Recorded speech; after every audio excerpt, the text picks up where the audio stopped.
नमस्कार दोस्तों, हमारे YouTube चैनल पर आप सभी का बहुत बहुत स्वागत। दोस्तों,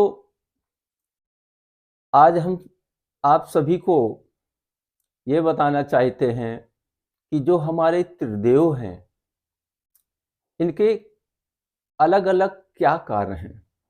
कृपया ध्यान से सुने।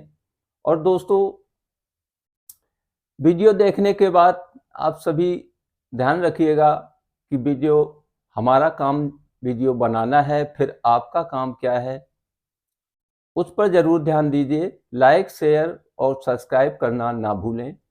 ठीक है सर, आ जाइए पॉइंट पर कि त्रिदेव त्रिदेव कौन है। ब्रह्मा, विष्णु और महेश। ये जब एक रूप में आ जाते हैं दोस्तों, तो इनको त्रिदेव बोलते हैं। और एक रूप से तीन रूपों में विभाजन हो गया तो ब्रह्मा, विष्णु और महेश। अब ब्रह्मा का काम क्या है दोस्तों? हमारे जीवन में ब्रह्मा का काम किसी भी मनुष्य का शरीर बना देना है। मान लीजिए कि किसी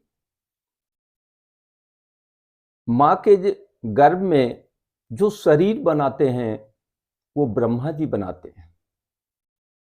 और जब वो शरीर बन जाता है 2 से 2.5 महीने के अंदर, ब्रह्मा जी को शरीर कंप्लीट करके दे दिया। अब विष्णु जी उसमें अपनी ऊर्जा डाल देते हैं, यानी कि आत्मा। आत्मा जैसे ही उस शरीर के अंदर जाती है और वो शरीर एक्टिव हो जाता है। तो ब्रह्मा जी का काम है शरीर को बना देना। किसी भी स्वरूप का शरीर हो, चाहे पशु का हो, चाहे पक्षी का हो या मनुष्य का हो, समस्त संसार के सिर्फ शरीर को बना देना ब्रह्मा का काम है। और विष्णु का समस्त जीवों में अपनी आत्मा, अपनी ऊर्जा प्रवेश कर देना विष्णु का काम है। तभी ये शरीर एक्टिव होता है। उस माँ को पता लग जाता है, जैसे उसके अंदर भगवान आत्मा रूप में प्रवेश करते हैं, वो शरीर तुरंत जो है एक्टिव होता है, फड़कता है। तो माँ को उस टाइम पता लग जाता है। अब विष्णु जी का काम जो है वो ऊर्जा दे दिया। धीरे धीरे धीरे इसी तरह से ये संसार चलता है। अब भोले बाबा का काम क्या है? भोले बाबा का काम है किस मनुष्य का कब समय आया है यहाँ से वापस जाने का, या किस जीव का कब समय आया है यहाँ से वापस जाने का। जो एक कर्म भोग चलता रहता है, उसमें जो लास्ट काम है वो भोले बाबा का। यानी कि ब्रह्मा का काम है शरीर बना देना, विष्णु का काम है अपनी आत्मा डाल देना, यानी उसको एक्टिव कर देना, और भोले बाबा का काम है कि उसका लास्ट समय कब जाएगा, वो भोले बाबा का काम है। यानी उसका अंत कब होगा, ये भोले बाबा का काम है। अब इसमें जो अहम रोल है वो दोस्तों भगवान विष्णु का है। भगवान विष्णु को पालनकर्ता बताया गया है, रक्षक हैं, पालन करता है, क्योंकि उन्होंने उस शरीर में अपनी आत्मा रूप में बैठे हुए हैं, सभी जीवों का रक्षा कर रहे हैं। ये हमारे विष्णु जी का अहम रोल है। अब दोस्तों सोचिएगा कि जब ब्रह्मा ने ब्राह्मण, क्षत्रिय, वैश्य और शूद्र, ये 4 कास्टें ब्रह्मा ने बना दी। इसके बारे में आप सोचिएगा कि जो ब्राह्मण है वो बड़ा, सेकेंड नंबर पर क्षत्रिय, थर्ड नंबर पर वैश्य और फोर्थ नंबर पर शूद्र। इसको आप ऐसे मान लीजिएगा कि ब्रह्मा ने अपने शरीर से 4 पुत्रों को प्रकट किया। बड़े का नाम ब्राह्मण, सेकेंड का नाम क्षत्रिय, थर्ड का नाम वैश्य और फोर्थ का नाम शूद्र, ये एक नाम है, लेकिन ये चारों ब्रह्मा के पुत्र हैं, क्योंकि ब्रह्मा ने इनको उत्पन्न किया है। अब आप सोच के देखिएगा, अपने दिमाग को लगाइएगा कि इसमें सबसे बड़ी जिम्मेदारी किसकी होती है। एक पिता के जिस तरह से 4 पुत्र होते हैं, चारों पुत्रों के अलग अलग नाम होते हैं, उसी तरह से ब्रह्मा के ये 4 पुत्र हैं, और सबसे जो बड़ी जिम्मेदारी होती है वो बड़े वाले पुत्र की होती है। तो बड़ा कौन है? ब्राह्मण। अब इस कलयुग में दोस्तों, जब बड़ा ही भ्रष्ट हो जाएगा, यानी जब ब्राह्मण ही भ्रष्टता की ओर जा रहे हैं, तो बताइए ये 3 भाई फिर क्या करेंगे? सोच के देखिए।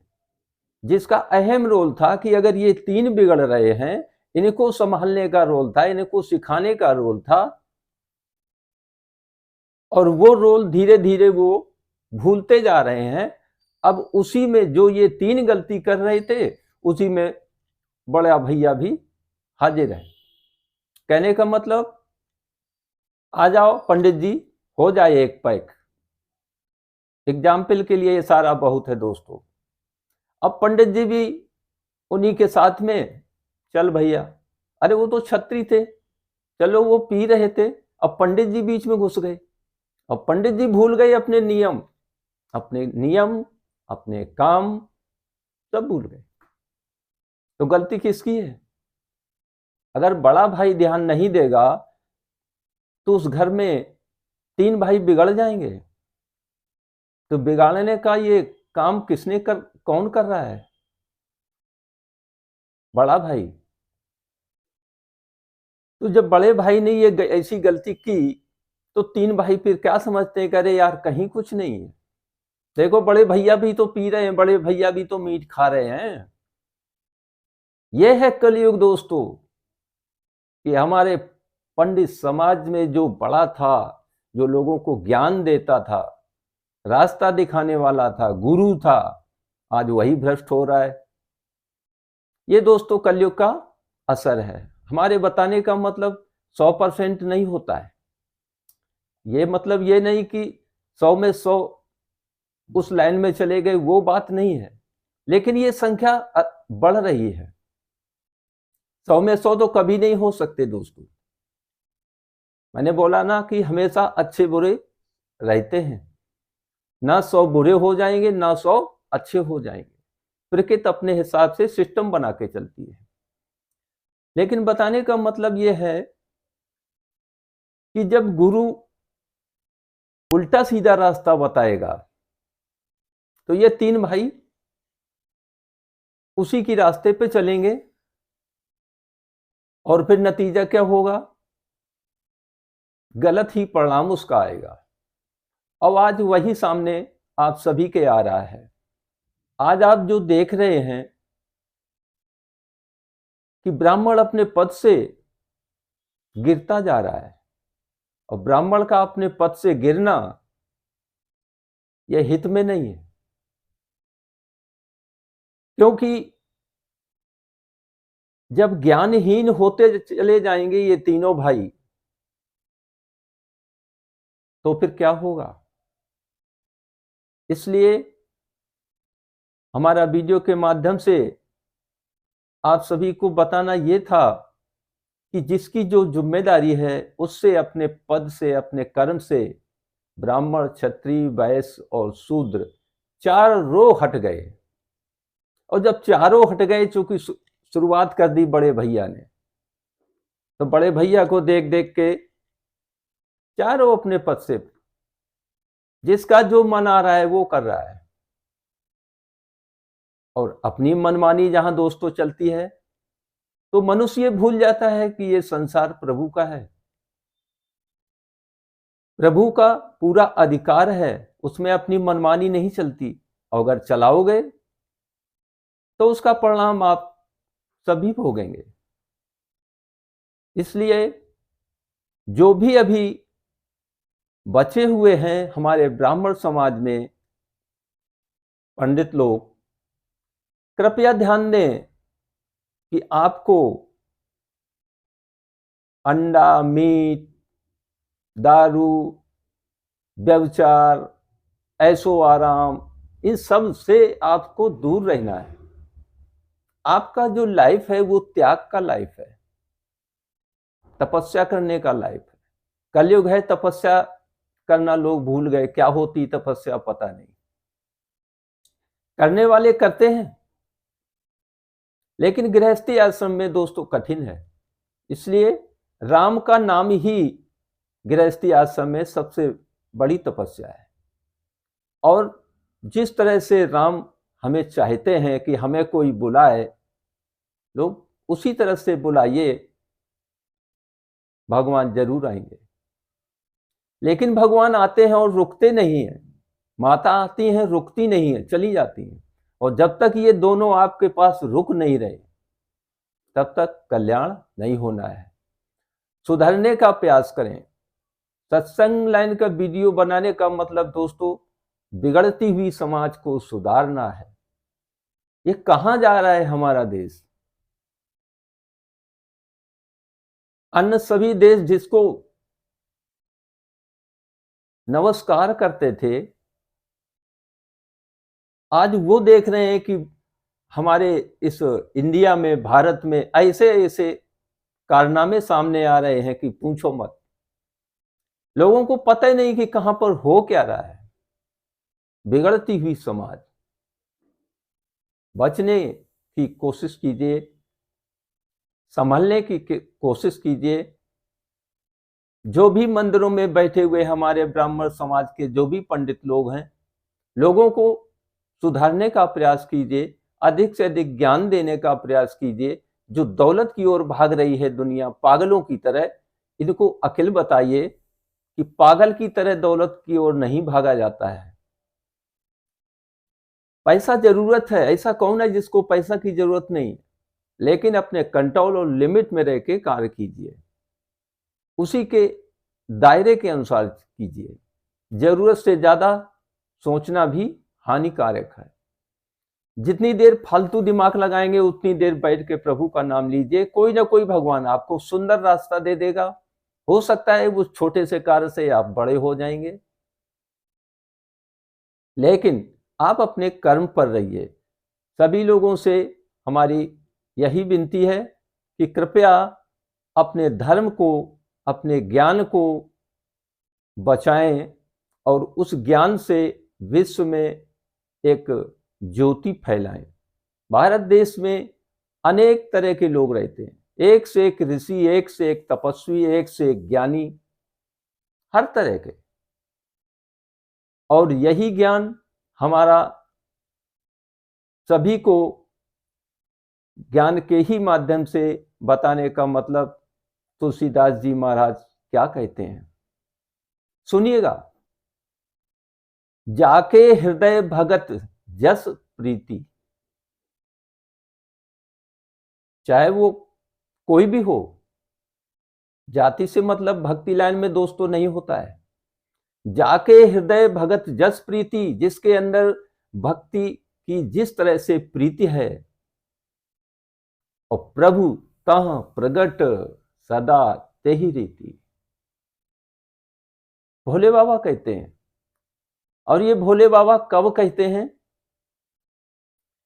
जब हमारे देश में संकट आया था रावण के अत्याचार से, देवता धरती गौ का रूप बना के एक जगह एकत्रित हुए भगवान को बुलाने के लिए। अब भोले बाबा भी वहां मौजूद है, तो कोई कह रहा बैकुंठ में मिलेंगे, बैकुंठ चलो, कोई कह रहा क्षीर सागर में मिलेंगे। तो सब अपने अपने विचार रख रहे हैं दोस्तों। उसी समय भोले बाबा ने कहा है कि जहि के हृदय भगत जस प्रीति। आपको अगर ये लगता है कि भगवान यहाँ है तो यहाँ है, वो जरूरी थोड़ा ना कि वो वहां है तो वही है। अरे ये संसार ही जिसका स्वरूप है। ये कण भी, इतना कण कितना छोटा होता है, और उतना भी सांस नहीं है कि भगवान ना हो। ये सूक्ष्म रूप में, पवन रूप में, वो जिस रूप में चाहते हैं उस रूप में वहां मौजूद है। हमारे अंदर वो भावना होना चाहिए कि हम भगवान को अपनी प्रेम भक्ति से वहां बुला लें। वो तो देवता थे, भगवान वहां, सभी लोगों ने जब भोले बाबा की ये बात सुनी और बुलाया, भगवान वहां प्रकट हुए। चलो वो देवता थे, भगवान भोले बाबा उनके साथ थे, लेकिन हमारे कहने से या भक्ति करने से क्या भगवान प्रकट हो जाएंगे? इसके लिए दोस्तों तपस्या की जरूरत पड़ती है। भगवान को प्रकट करना साधारण बात नहीं है, उनकी कृपा ही बनी रहे बहुत है। वो हमारे घर आते रहेंगे, भले हमको दर्शन नहीं दे रहे, कोई बात नहीं, लेकिन आपकी प्रेम भक्ति से जरूर आएंगे। इसलिए दोस्तों हमेशा अच्छी बात सुनने का प्रयास करें, गलत बात को हटाएं और अपने जीवन को धन्य बनाएं।